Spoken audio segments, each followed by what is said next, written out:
Are you struggling to create an intentional headspace? Are you unable to connect deeper with yourself? Come, and together, let's address the elephant in the room. I'm your host, Sinead Roche, and this is the Uncomfortable Podcast. So today I want to tell you guys about a really good friend of mine.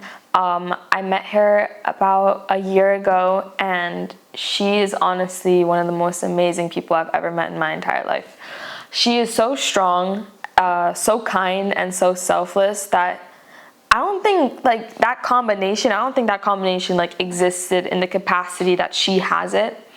And I always go to her with kind of all my problems. I like talking them out with her because I think she always gives really great advice. And I don't know, I met this person in such a short time, but she's really become such a big part of my life. And recently, it's been a year and we haven't had a conflict ever. Recently we went through one, and it was about something really tedious and really small, I would say. But the way that the conflict was kind of handled was really bad, in my opinion, apparently. So she's not a person of conflict, and I realized this when, the conflict was on her part. She felt like she wanted to bring it up, and I'm very okay with handling that now. I think over the year I've had a lot of uncomfortable conversations with people that I'm really close to, so I've kind of gotten used to having that talk with people and being in that state of mind where you're still calm and you're still listening to the person. But the way it worked for us during this specific time was she was texting me about how she felt and everything like this. And for me, I don't do conflict like that. I think it's great as a starting point, okay, get your feelings all out, make sure that it's concise and coherent, right? But afterwards, let's talk about it. Let's talk about it one-on-one, because then we can actually see from how is this actually affecting us, because I can't really tell what's going on in a person's mind, even if they're texting me, or how they're actually feeling and what that looks like if I'm not in front of the person. And this led to 3 days of literally us texting each other long paragraphs, and every single one of mine was let's talk about this. Let's talk about this. And on both of our parts, it was bad because within those 3 days, we see each other quite often, and she just ignored me. And I did the same, because I was this is a conflict. In my mind, it was this is a conflict that you have with me. You bring it up to me then. Let's talk about this. Because for me, a conflict, again, it doesn't get resolved if we're not talking about it. And so what happened is after 3 days, I literally told her, okay, we're going to meet here. We're going to meet at this time. We're going to talk about this, because this is not going to go on any further. And during that time when we were talking, one thing I noticed, she wasn't really looking me in my eyes. Granted, we were walking, but she really wasn't looking at me. And it felt like I was just telling her, listen, I understand how you feel. I'm sorry that I made you feel this way, and I will do better. I promise to be more empathetic towards you. But in the future, let's not have conflicts like this. Let's actually talk them out. And because we're better friends than that, and because at the end of the day, I'm not trying to hurt you, and I hope you're not trying to hurt me. So we shouldn't go on ignoring each other. And so we resolved that conflict that day, and she kind of went back to speaking to me everything was normal. And for me, we resolved the conflict, so initially everything should have been fine, but I kind of went home, and I went home with the feeling of disappointment. I was disappointed in her. I was also really frustrated with her, because I don't understand how a person can't handle conflict in that manner. I don't understand how a person just allows themselves to ignore a person they love and care about for that long. I don't understand how that can just sit right with a person. And I went home with those feelings of frustration and disappointment. And it was when I came back from the gym, how the gym, I don't know if anyone who goes to the gym, they understand afterwards, you're kind of more pumped up and you're feeling better. And I came back, and I was oh my God, this is bad. This is bad, because I realized what I did with her, because I saw all these great qualities with her, and I really looked up to her. I put her on a pedestal. I realized I put her on a pedestal and I idealized her. And the concept of like idealization is it's a mental process in which a person exaggerates the positive qualities and minimizes the imperfections in themselves or with others. And right now I'm talking about in the sense of like when you're putting someone else on a pedestal, so you minimize all their imperfections. And in that sense, you're kind of looking at them from like the ground and they're up there. And it creates such a disconnect.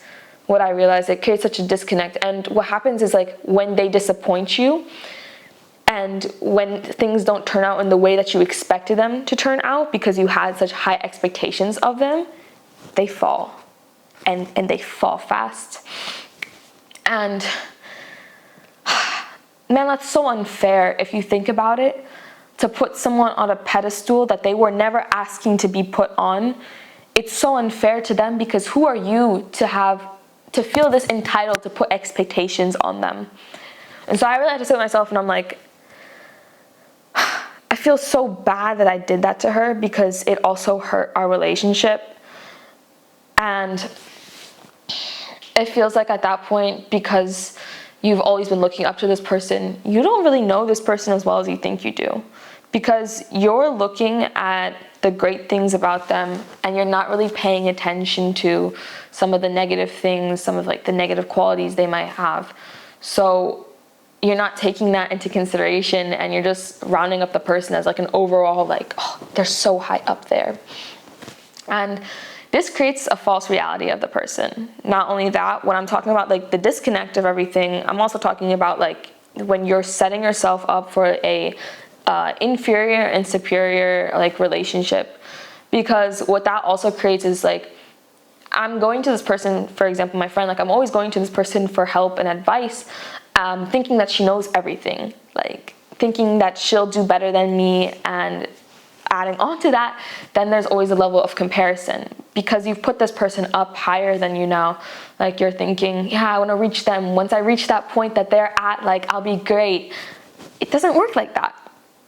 It doesn't work like that because in that sense, you've also made them seem not human. And when they do show their human flaws and when their imperfections show, you're like, you feel that entitlement that you think you get to cast them down. And like I said, that's not fair to the person. And what I think like I've reflected on this relationship is like, I've always felt lesser than her. Like, and it wasn't because of anything she did. It was literally because of the way I placed her in my life. Like, I'm the type of person who likes to label things. And so I labeled her as this like all-knowing, super powerful being. And I'm like, she's not God. She is not God. And she is still a person. And because I put her up there, I also limited the amount of grace and empathy that I give her when she fell.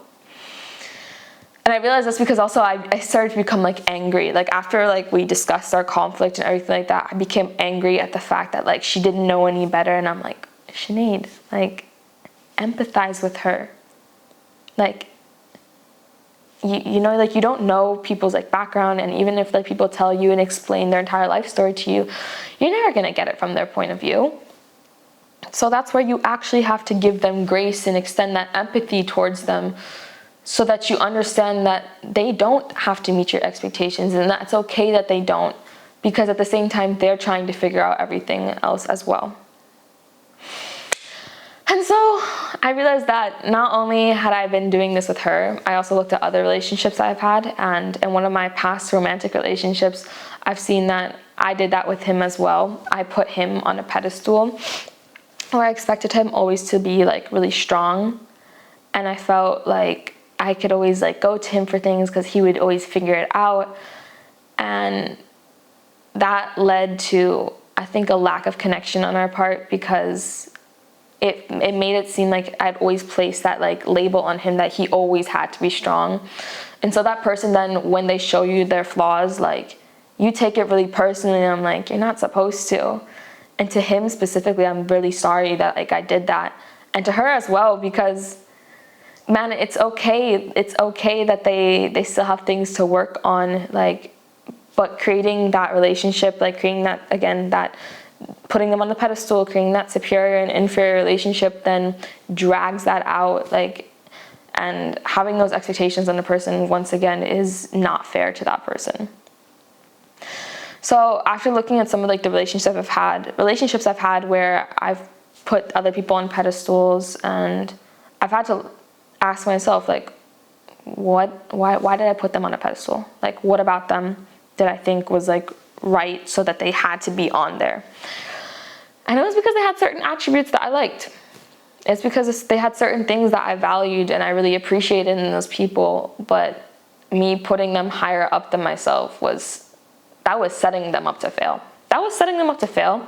That was setting up the relationship to fail, like, because it's never going to work out that way. People are always going to, and I'm not going to say the word, I don't mean to say disappoint, but for lack of a better word, people are always going to disappoint you.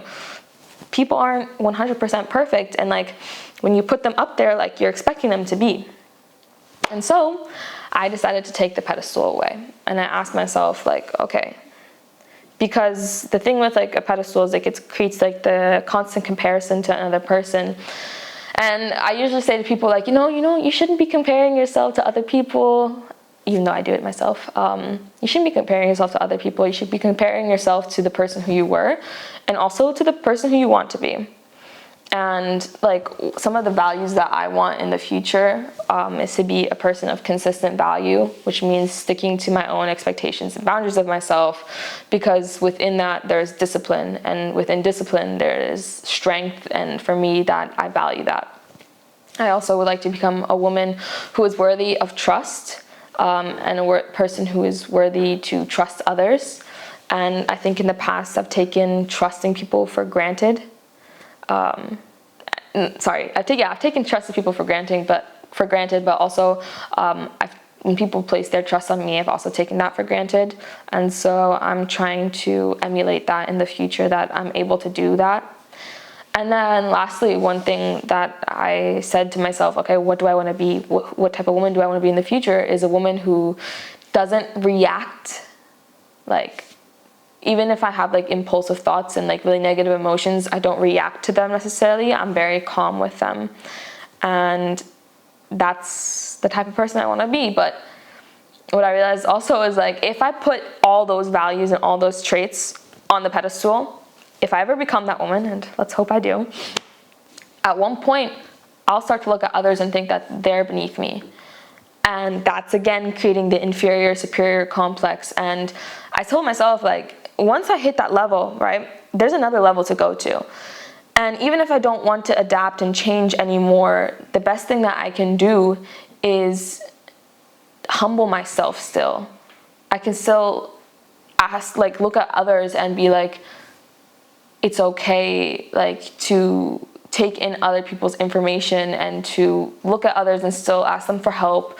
Like, even once I hit that type of woman, like once I hit that level of woman, it's still okay to look at others and to ask for them for help, and to be humble enough and not to have lead with my life with like my ego, because I've made it to that point. Because then once again, like, you're limiting yourself from other connections and other relationships in that way.